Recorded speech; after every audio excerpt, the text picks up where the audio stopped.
préparez-vous, ça va être un peu difficile. Là, je sais. Mais on en refera une autre parce que c'était sympa. Je vais essayer là, enfin, j'avais imaginé la conclusion avant même que cette matinée se déroule, et je pense pas m'être beaucoup trompé, mais voilà. Mais quand même, je voudrais pouvoir coller à 99% à ce qui a été dit ce matin. Dans un premier temps, je vais projeter un petit peu toutes les idées qui ont été abordées, enfin pas toutes parce que c'est impossible, mais une grande partie des idées qui ont été discutées, qui ont été présentées, là, pour qu'on puisse tout remouliner dans notre tête avant de se quitter.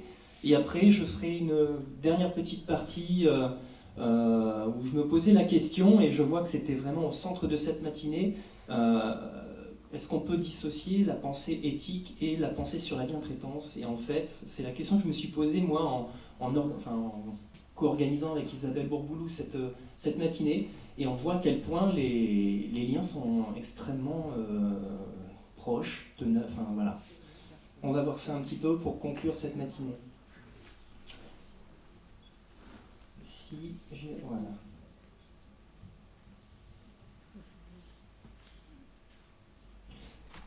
Donc voilà, je vous ai préparé un truc comme ça, où il y a plein de concepts, de mots, de machins.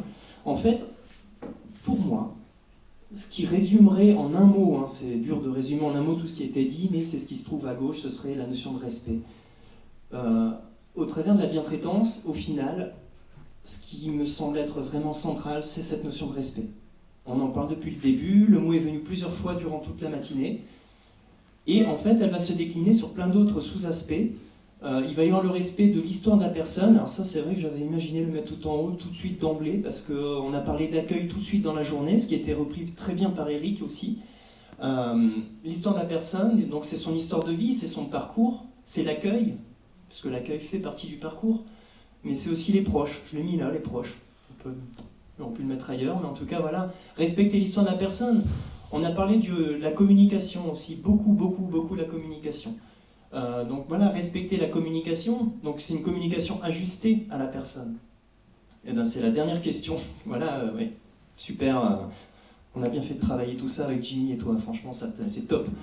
Voilà, une communication ajustée, on a affaire à des adultes, donc évitons les infantilisations, c'est ce qui a été dit tout à l'heure. Les troubles de la compréhension, on vient d'en parler à l'instant. Se mettre à la hauteur de la personne, ça je l'ai rajouté en cours de route parce que effectivement, plusieurs fois, Jessie nous a proposé ça, de se mettre à la hauteur de la personne. Ensuite, il y a le respect de l'intimité qui est venu également s'immiscer dans nos discussions avec frapper à la porte, respecter les affinités, donc les liens qui peuvent se créer entre différentes personnes dans une institution. Le temps des toilettes nous était proposé également par Monsieur Amorim. Nous avons également le respect du désir et des préférences qui est arrivé dans les discussions. On a parlé de l'alimentaire, on a parlé du rythme, on a parlé des projets, non c'est moi qui ai mis. Projets, ensuite le programme télé, la musique, ça aussi c'est venu tout à l'heure. Le respect de la temporalité. Bon, ça c'est un gros concept, mais une fois encore j'ai remis l'accueil, mais aussi l'allure de la personne, l'allure au sens de rythme de vie, à quelle allure elle va. C'était la question posée par Jimmy et l'EHPAD, un petit peu, je trouve, ça aussi. Les stades de vie. Est-ce qu'on est plus au début de la vie, en fin de vie, milieu de vie? Est-ce qu'on est en train de réfléchir à l'EHPAD? Est-ce qu'on est... Enfin, voilà. Le respect des acteurs, également, que j'ai rajouté. Respect des familles, respect de la hiérarchie, qui a été proposé par M. Ciré. Le respect des acteurs, je viens de le dire. Respect des ressources de la personne et de la psychologie de la personne. Ça, j'ai pas trop su traduire tout à l'heure, mais je l'ai mis sous ce format-là. Alors moi j'ai mis un gros mot, empowerment, parce que c'est à la mode, hein. Mais en gros c'est respecter les stratégies de résolution de problèmes de la personne. L'image de soi, on en a parlé des émotions, les peurs des personnes à respecter, ses joies, enfin tout ce qui fait qu'elle est ce qu'elle est. Et puis enfin le consentement qui nous a été présenté également. Et là bon, j'ai juste mis l'entrée en institution, mais j'ai dû arrêter parce que j'ai dû être pris par d'autres pensées. Voilà, donc là on a un petit peu tous les gros concepts, les mots qui sont apparus durant cette matinée. Et puis après j'ai mis une deuxième vignette là que j'ai construite pendant que nos orateurs discutaient et vous parlaient. J'ai retrouvé des notions de savoir-être, donc j'ai remis là. Monsieur Cyr a parlé d'humilité d'entrée de jeu et qui a été repris par la suite. On a eu une notion de cohérence, alors ça j'ai bien aimé parce que ça m'avait échappé quand je réfléchissais à ces thématiques-là. La notion de cohérence d'équipe, c'est venu comme ça, mais la cohérence entre les acteurs, on peut dire élargir. La démarche réflexive également, que j'ai mis dans les savoir-être. La posture professionnelle qui est réapparue, l'analyse des pratiques. On a développé un savoir-être pour éviter l'épuisement professionnel. J'ai bien aimé ce petit complément derrière qui a été dit tout à l'heure. C'était bien de ça dont il était question, développer un savoir-être pour éviter l'épuisement professionnel.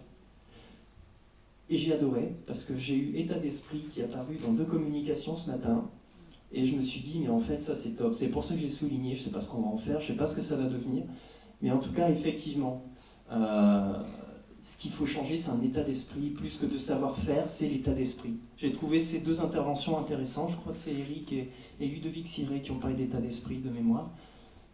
Et puis j'ai entendu un « il faut que » et j'ai trouvé ça intéressant aussi, dans une des interventions. Je ne sais plus pourquoi c'était précisément, mais il y avait, je crois que c'était en rapport avec les toilettes, parce qu'il faut que on fasse les toilettes, il faut que. Et je me disais, comme ça, en écoutant, mais si ça se trouve, à chaque fois qu'on se dit les uns et les autres, il faut que, peut-être qu'il faut qu'on s'arrête et qu'on se questionne. Je fais référence à l'introduction où je parlais de l'éthique du care, où en fait, justement, il fallait savoir mettre de côté un petit peu les règles, la loi, ce qu'elle nous impose, et plutôt revenir sur ce dont a besoin la personne dans l'instant où la chose se passe. Et le « il faut que », à mon avis, nous fait référence à ces règles, à ces droits. Il faut qu'on soit bienveillant, il faut qu'on respecte ça, il faut qu'on ait 15 minutes pour faire une douche, il faut que... Enfin bref, tous ces « il faut que », peut-être que quand ça nous apparaît dans notre tête, alors je ne dis pas qu'il ne faut pas en tenir compte, mais en tout cas, peut-être se dire, là, c'est un point de vigilance. Il faut que, alors peut-être que là, je passe à côté d'un moment avec l'autre, d'une analyse de la situation, in situ. Et puis à côté, j'ai listé comme ça toute une série d'outils qui sont apparus pareil dans les discussions. Donc dans les outils, là, j'y ai mis les textes de loi qui sont effectivement des guides, les CVS, pour moi ça peut être un outil à la bientraitance, projet de service, projet d'établissement, le numéro de téléphone, effectivement, que je ne connaissais pas pour tout vous dire. L'approche réflexive comme outil, la formation, les réunions, les analyses des pratiques. Un comité de bientraitance, c'est aussi un outil peut-être à réfléchir. Les comités locaux d'éthique. En outils là, qui nous ont été présentés, il y a la semaine de la bientraitance qui a été un outil pour le CHPE, et voilà, c'en est un. Les séjours de rupture aussi qui sont apparus dans les questions.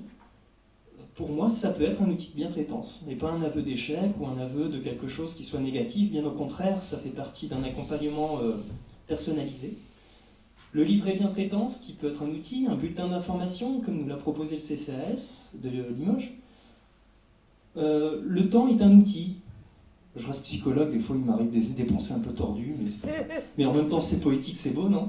Le temps est un outil, parce qu'on parlait de différer les soins en réponse possible. Ben oui, le temps est un outil, pourquoi pas. Les collègues sont des outils aussi, alors dans le bon sens du terme.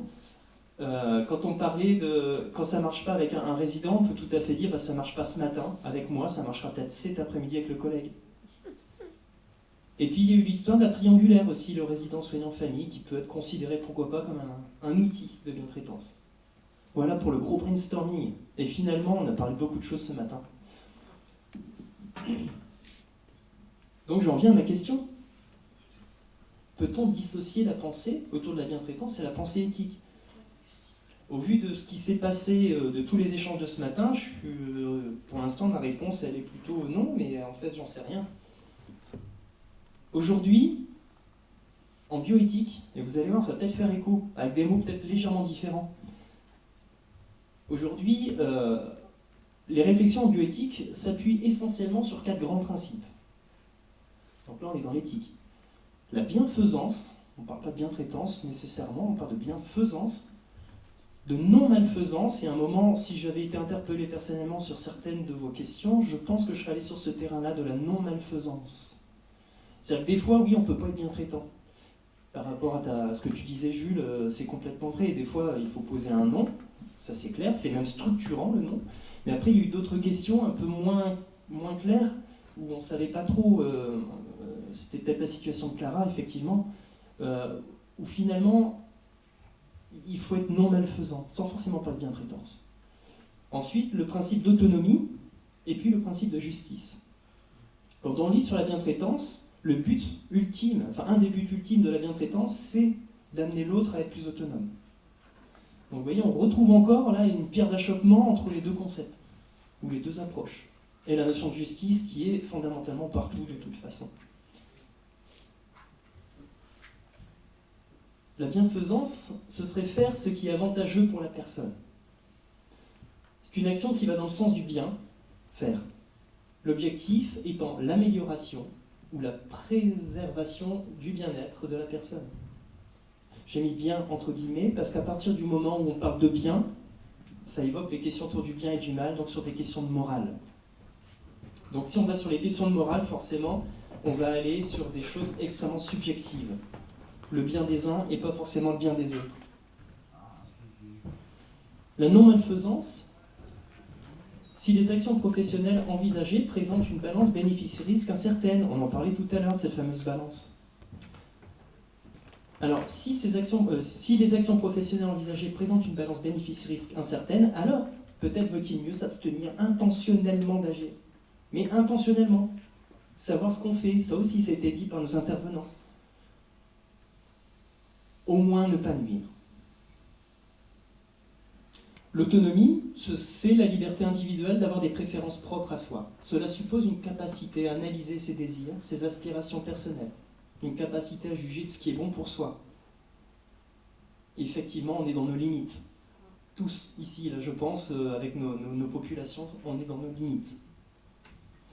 Et cette notion de justice, la plus compliquée, j'ai envie de dire, la plus complexe, ce qui peut se cacher derrière ce principe dans notre société, en tout cas, ce sont en gros, la non-discrimination, l'universalité, l'accès aux soins pour tous, la solidarité.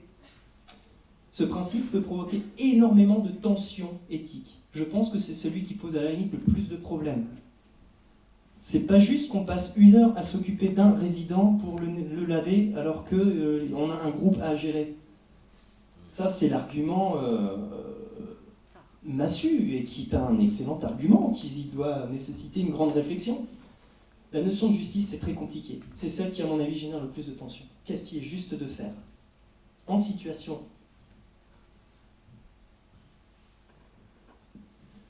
Les actions qui posent des questions éthiques peuvent être questionnées à l'aide, donc, de ce prisme-là. Je vous le mets sous forme de schéma pour que ce soit facile à retenir. Le principe d'autonomie, le principe de bienfaisance, le principe de non-malfaisance, le principe de justice. Vous passez tout ça à la moulinette, et en bas, vous essayez d'obtenir une décision qui soit la moins mauvaise possible. Mais on peut aussi parler de décision la plus juste possible.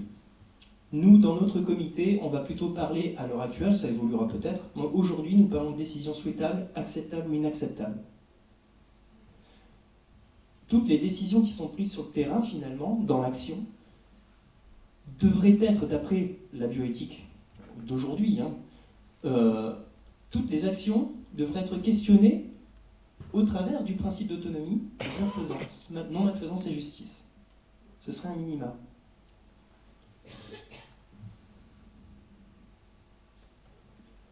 Maintenant que j'ai parlé de ça, tout est critiquable. On pourrait tout à fait imaginer, c'est ce qui est fait en Europe par un projet Biomed, bon peu importe, on pourrait tout à fait imaginer d'avoir ce genre de réflexion à partir de d'autres principes. Rien ne nous en empêche. Donc là, il y a un projet qui serait plutôt centré sur l'usage des principes d'autonomie, de dignité, d'intégrité, de vulnérabilité. On pourrait tout à fait baser nos réflexions éthiques autour de ces 4 principes-là. Ce qui rendrait la chose tout à fait intéressante aussi. Pour parler un peu de nous quand même, ce qu'on fait ici, nous, dans nos réflexions au sein du comité d'éthique, on s'appuie essentiellement sur la charte des droits et libertés de la personne accueillie. C'est notre outil réflexe, c'est celui qu'on dégaine quasiment systématiquement. Mais on peut très bien s'appuyer sur des documents qui sont complètement ad hoc, des documents tels que ceux que j'ai cités là, la Convention relative aux droits des personnes handicapées, par exemple, de l'ONU.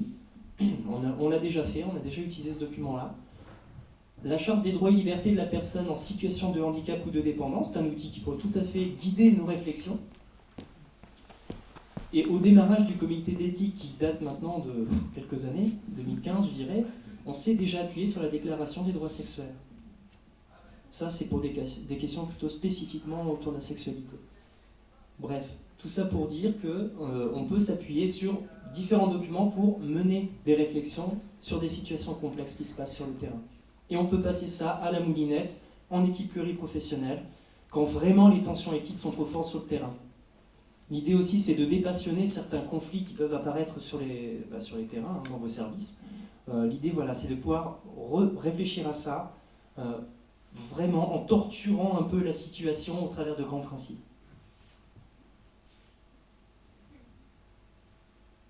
Donc peut-on dissocier la pensée bien-traitance et éthique? J'en sais rien en fait aujourd'hui, je crois que c'est pas possible en fait. Mais je sais pas vraiment. Par contre, ce qui est sûr, c'est que bien traiter l'éthique et l'éthique de la bien-traitance nous assure d'être sur le chemin de la démarche positive dans l'accompagnement. Ça, c'est une certitude. Donc à défaut de pouvoir, à défaut parfois d'avoir de bonnes réponses, au moins on va essayer de se poser les bonnes questions. Bon appétit à tous.